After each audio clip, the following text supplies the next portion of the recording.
Fala galera, bom demais? Então, o Felipe Neto nos desafiou, olha só, né? A foca do YouTube desafiou para poder estar respondendo a ele a esse tweet. Então dá só uma olhada, ó. A arma da extrema direita é sempre tentar dizer que a esquerda no Brasil quer transformar o Brasil, o país, em Cuba.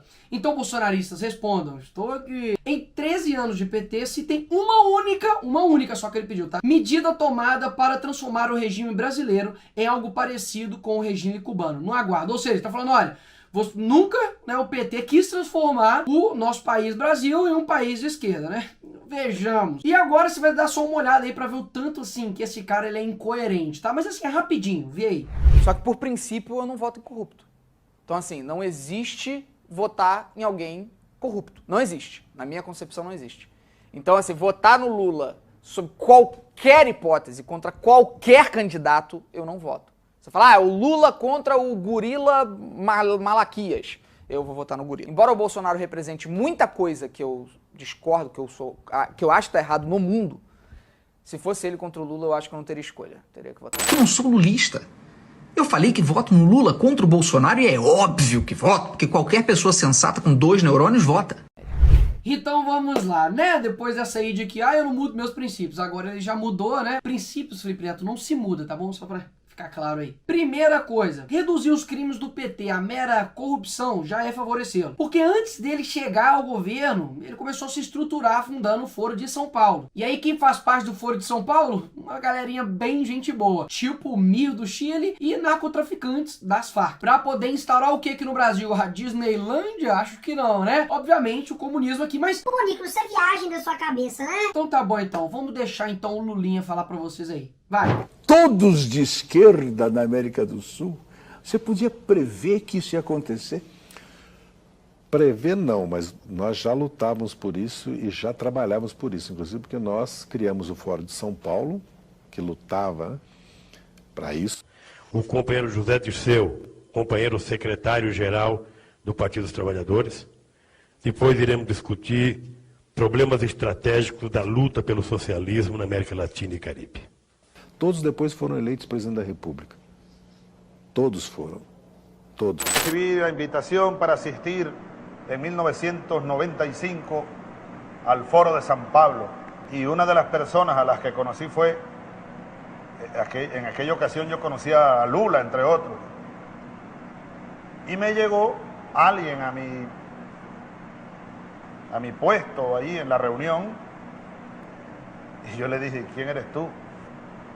Raúl Reyes, uno de los comandantes de las Fuerzas Armadas Revolucionárias de Colômbia. Por que eu faço questão de mostrar tudo isso? Porque durante muito tempo o pessoal falou, não, isso aí é coisa conspiratória da direita, e tá aí, o próprio Lula, o próprio Zé Dirceu falando sobre essa organização que eles criaram lá em 1990 para poder instaurar o comunismo no Brasil, como vocês viram agora. Então, assim, acho que ficou um pouquinho claro, né, a intenção do Lula de tornar o Brasil de esquerda. Mas, vamos lá, vamos, né, além disso aí, as coisas que o PT fez aí que se assemelha a Cuba e países de esquerda. Primeira coisa, Estatuto do Desarmamento. A gente já sabe que em diversos países de esquerda, eles primeiro, né, antes de fazer qualquer tipo de revolução, desarmam a população. Como, por exemplo, foi feito com Mao Tse Tung. Dá só uma olhadinha o que ele diz com relação a armamento. Todo o poder político vem do cano de uma arma. O Partido Comunista precisa comandar todas as armas. Desta maneira, nenhuma arma jamais poderá ser usada para comandar o partido. Aconteceu também na Venezuela em 2012, que Hugo Chávez desarmou a maioria da população. Na Argentina começaram um programa em 2007, que destruiu cerca de 250 mil armas e 500 mil de munições. Já na Bolívia, em 2008, com Evo Morales, ele emitiu um decreto para poder tirar a arma da galera e... Cara, sabe o que ele fez? Ele não estava conseguindo tirar as armas dos camponeses. E aí ele falou, olha, você aí, né, me dá a sua arma que eu te dou uma vaca. Então ele começou a trocar vacas por fuzis, né? Genial. E em Cuba, logo depois da Revolução de 59, com Fidel e Che, eles já imediatamente começaram a confiscar as armas também da população. E até hoje em Cuba, só funcionários do Estado e a polícia que podem andar armados. E aqui no Brasil, obviamente, não foi diferente, né? O Lula... ele sancionou aí o Estatuto do Desarmamento no dia 22 de dezembro de 2003, que proibia a comercialização de armas de fogo e munições no território brasileiro. Aí deem só uma olhada. No dia 7 de julho de 2005, eles lançaram um referendo, né, uma pesquisa, para poder saber, né, se o brasileiro queria, né, voltar aí o comércio de armas de fogo. Sabe qual foi o resultado? 63,94% das pessoas disseram sim, eles queriam a volta, obviamente, da comercialização de armas de fogo no Brasil. E um dado interessante é que, tipo, não teve maioria de sim em nenhum estado brasileiro. Pelo contrário, teve alguns estados que teve mais aí de 80% de sim, como por exemplo Rio Grande do Sul, Acre e Roraima. Mas, obviamente, como a esquerda não tá nem aí pros anseios da sociedade, simplesmente ignoraram aí nessa pesquisa, esse referendo e tocaram o barco pra frente. E a Dilma deu continuidade nesse processo, né, de desarmar a população e incentivar isso através do PNDH, Plano Nacional de Direitos Humanos, para poder realizar o desarmamento da população e diversas restrições com relação às armas de fogo. Pode saber, se o PT votar no governo, a gente vai fazer com que essas pessoas devolvam essas armas. Vamos ter que aprovar outra vez, sabe, desarmar esse país. Segundo ponto, regulamentação da mídia. Todos nós sabemos que nos países de esquerda, né, comunistas, há uma censura absurda. Peguei aqui o top 10 dos países que mais tem censura e dá só uma olhada aqui lá no top 10 lá. Em segundo lugar está a Coreia do Norte, em quinto a China e em 10º lugar Cuba. Inclusive, recentemente agora, né, nas manifestações que o povo cubano fez contra a ditadura lá em Cuba, lá tem tanta liberdade que a repórter foi presa durante a entrevista, tá ligado? En un momento, estoy dando la entrevista súper nerviosa porque a mí me acabaron de citar ahora mismo. ¿Qué pasó? Dina, ¿quieres decir algo? Que no oye. La seguridad del Estado está allá afuera. ¿Está fuera la seguridad? Tengo que salir. ¿Te están llamando? Voy a dejar a mi amiga aquí. Sí, sal, nos quedamos en espera aquí. La van a detener en directo.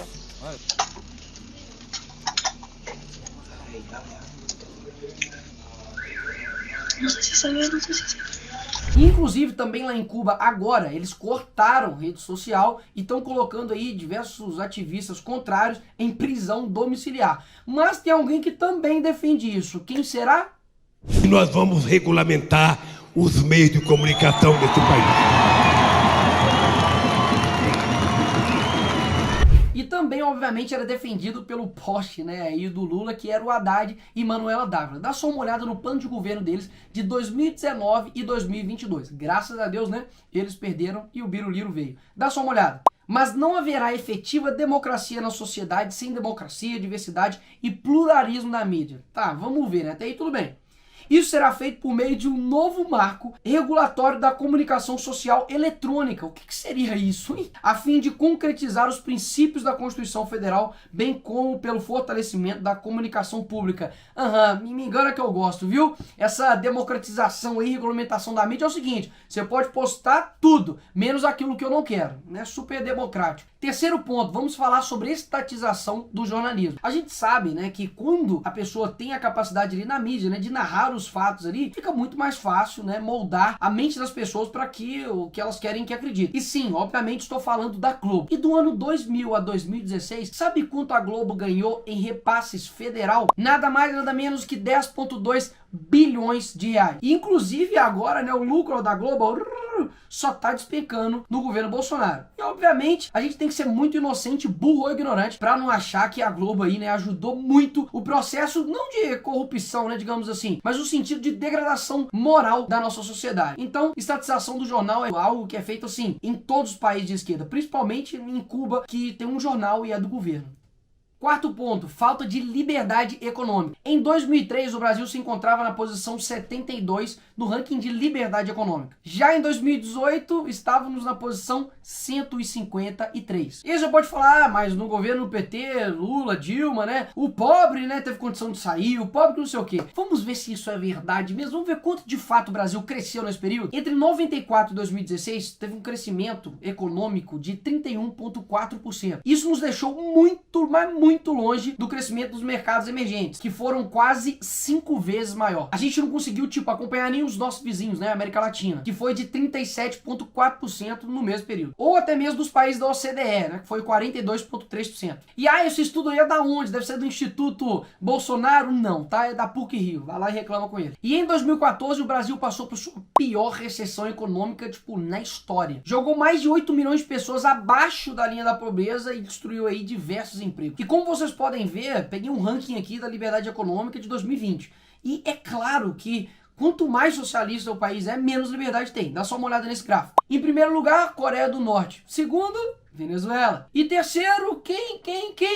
Pois é, Cuba. E em quinto, Bolívia, dentre vários outros aí. Ou seja, são os países que menos possuem liberdade econômica. E Cuba tá lá, viu, Felipe Neto? Próximo ponto, aumento da violência. Pegamos também aqui um ranking aqui dos países mais perigosos e violentos aí do mundo. Em primeiro lugar tá Honduras, seguido de Venezuela, né, do amiguinho lá do Lula, seguido de El Salvador e Colômbia. De acordo com o relatório da OMS, e você não vai discutir com a OMS, né, Felipe Neto? Você gosta tanto dela aí. Em 2016, o Brasil se encontrou em 9ª posição no ranking de países mais violentos do mundo, com 31,1 pessoas assassinadas a cada 100 mil habitantes. E em 2019, com apenas um ano de governo do Biruliro, mais um governo, né, genocida, matador e ditador, alcançou a menor taxa do século de mortes violentas. Próximo ponto, corrupção institucionalizada. Nos 10 países mais corruptos do mundo, conforme este gráfico aqui, Venezuela se encontra em 5º lugar. Impressionante, né? Como sempre os amiguinhos do Lula estão aí, né, envolvidos aí em corrupção, morte, mas enfim, né? Pura coincidência, Felipe Neto. Pura. E em 9º lugar, a Coreia do Norte. E aí, Felipe Neto, você disse que não pesquisou direito e tudo, porque realmente, né, você deve ter pesquisado igual você pinta aí o seu cabelo, né? De forma horrorosa. Então, eu vou ter que falar aqui diversos, tá? Diversos. Então segura aí diversos casos de corrupção no governo do PT. Beleza, amiguinho? Vamos lá. A Dilma entregou a Petrobras com prejuízo de 34 bilhões de reais. Impressionante, né, cara? É um monopólio, a empresa que é monopólio mesmo assim consegue dar prejuízo. Vai ter ideia à esquerda, né? Perdendo aí 55,6% do seu valor de mercado. E só nos 2 últimos anos de governo da Dilma foram demitidos 170 mil funcionários da Petrobras. E aí vocês falam, porque no governo Dilma foi pátria educadora, que não sei o quê. Será mesmo? Será que esse conto aí da Uni, a gente vai conseguir engolir isso aí? Não. No geral, a Dilma cortou 9 bilhões, tá? Tá bom? Bilhões de educação em 2015. E aí fala, Nicolas, mas e a saúde, né? A saúde deve ter ficado boa também, né? Porque o Bolsonaro é genocida, mas com certeza o governo do PT deve ter sido melhor, né? Não, meu querido inocente, jovem juvenil. Durante os governos da Dilma foram desativados 23,5 mil leitos no SUS. Quem será que é o genocida, hein? Cerca de 3,2 bilhões de dinheiro deixaram de ser repassados para estados e municípios nesse período. E apenas em 2015 também, a Dilma cortou 12 bilhões do Ministério da Saúde.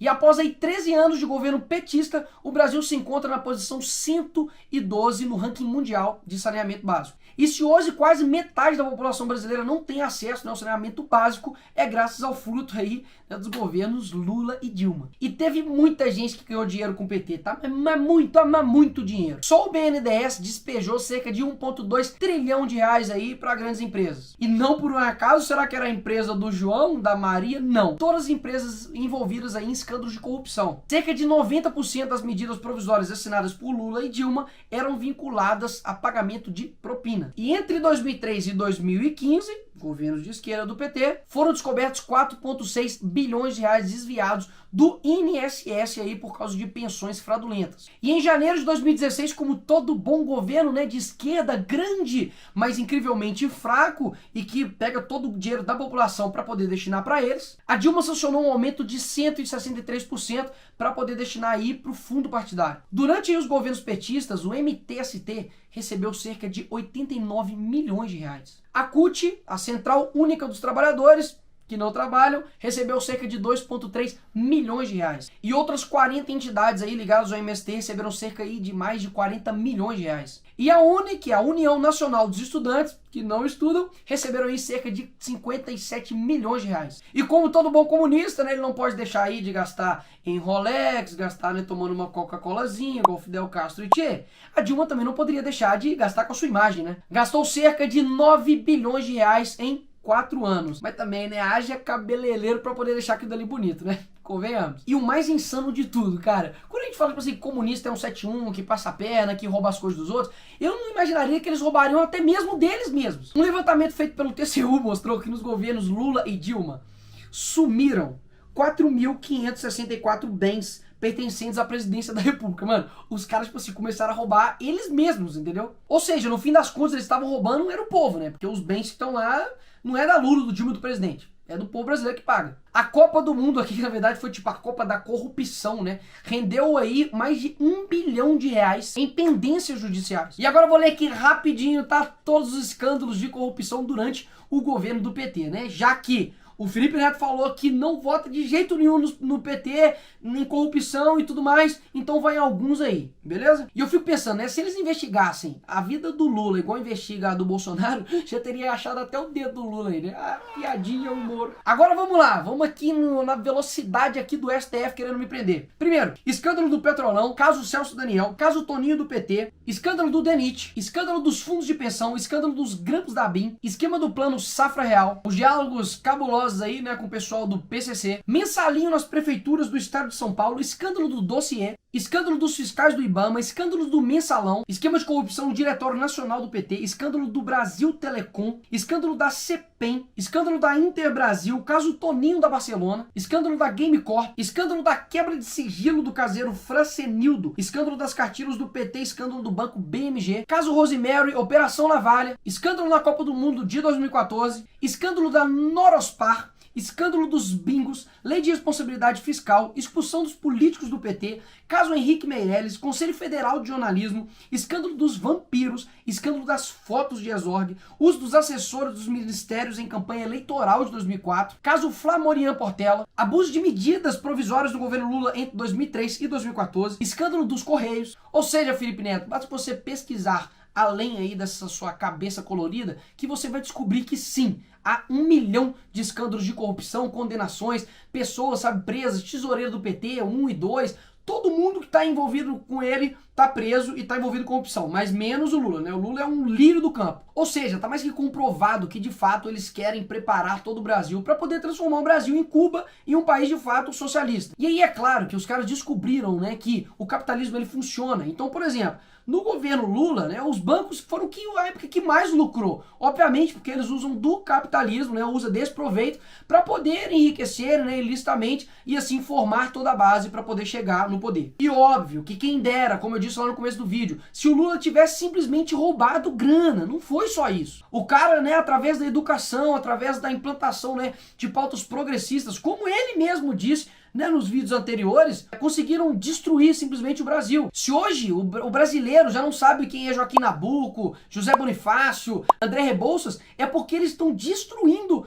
todas essas imagens e colocando outras, né, como por exemplo aí Paulo Freire, Che Guevara, Marielle e um monte de herói falso aí. Isso aqui foi só o que eles fizeram, digamos assim, em termos partidários, né, supra, mas existe uma infraestrutura que na educação foi muito pior. Ou seja, Felipe Neto, fui desafiado e mais uma vez, né, você aí, poxa, passa vergonha, né? Já não basta passar vergonha no meu dossiê, que tá até hoje, tá lá no meu canal. Ele tentou derrubar, mas o YouTube não derrubou, tipo, sei lá o que rolou, tá ligado? Eu acho que a mulher do cabelo azul faltou no dia e aí passou batido. E tá lá, se você ainda não viu quem de fato é Felipe Neto, vai lá no meu canal, tá? Dossiê Felipe Neto, tudo que você precisa saber. Então é isso aí, galera. Um abraço. Perdão, não coloquei ontem um vídeo, porque demorou um pouquinho, tava trabalhando. E é isso aí, galera. Curte, deixa aí o seu like, compartilha pra engajar e marca alguém aí. E de fato, põe aí nos comentários aí o que vocês acharam, beleza? É nóis.